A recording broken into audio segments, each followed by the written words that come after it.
Hidup yang jujur hendak ku serah pada Yesusku yang aku sembah. Persekutuan mesra dan kudus ingin ku ikat dengan penebus. Ya Yesus, kau korbankan darahmu bagiku. Ku beri masa depanku dan hidup bagimu. Hatiku ku serahkan menjadi tatamu. Ku minta kuasailah seluruh hidupku.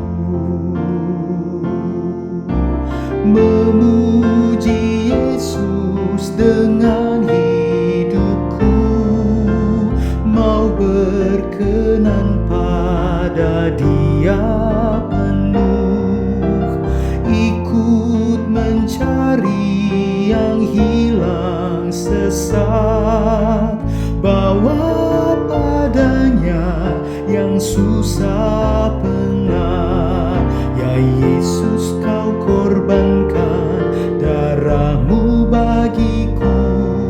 Ku beri masa depanku dan hidup bagimu. Hatiku ku serahkan menjadi tatamu. Ku minta kuasailah seluruh hidupku.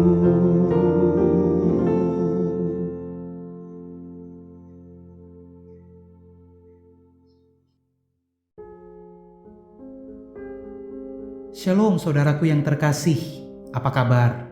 Semoga hari ini saudara disegarkan oleh firman dan roh kudusnya. Tema kita hari ini cukup menarik. Apa yang Alkitab katakan tentang fitnah? Mari kita berdoa. Bapa, tundukkanlah hati kami oleh firman-Mu. Berikanlah kami hati seorang murid, bibir yang lambat berbicara, dan telinga yang cepat mendengar, agar setiap kata dan perbuatan kami dapat memuliakan-Mu. Dalam nama Yesus kami berdoa. Amin. Imamat 19 ayat 16-17. Janganlah engkau pergi kian kemari menyebarkan fitnah di antara orang-orang sebangsamu. Janganlah engkau mengancam hidup sesamamu manusia. Akulah Tuhan.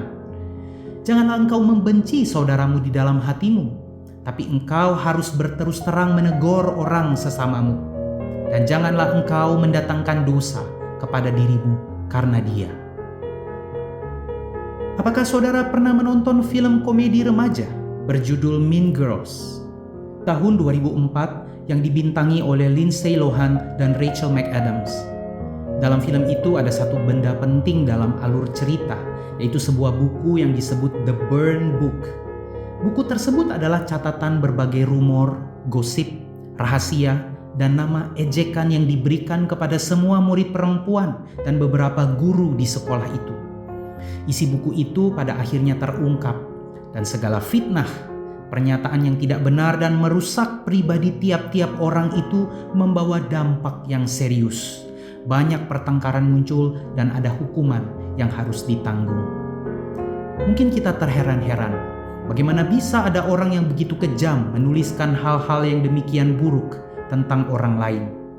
Namun saat saya memikirkan hal ini, saya menyadari satu hal. Apakah kita memiliki burn book kita sendiri?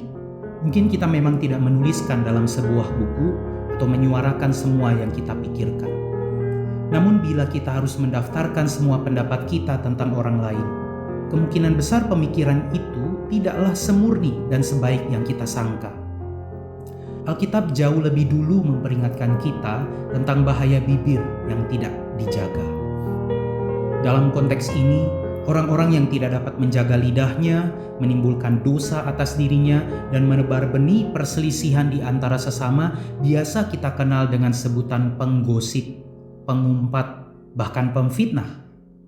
Gosip menurut KBBI adalah perkataan bohong atau tanpa berdasarkan kebenaran yang disebarkan dengan maksud menjelekkan orang, seperti menodai nama baik atau merugikan kehormatan orang. Jika kita termasuk orang-orang yang didefinisikan tersebut, perintah Tuhan kepada Bani Israel melalui Imamat 19 ini harus menjadi peringatan bagi kita. Janganlah engkau pergi kian kemari menyebarkan fitnah di antara orang-orang sebangsamu. Janganlah engkau mengancam hidup sesamamu manusia. Alkitab New King James bahkan menggunakan sebutan yang lebih umum, yaitu a tale bearer, yang berarti pembawa cerita atau penggosip. Penggosip selalu memiliki keinginan yang begitu besar untuk mengungkapkan detail yang merugikan dan memalukan dari teman, rekan kerja, bahkan anggota keluarganya sendiri. Dari gosip kemudian timbul hal-hal yang dilebih-lebihkan dan penilaian pribadi yang berujung perselisihan. Tuhan tidak main-main dengan dosa gosip.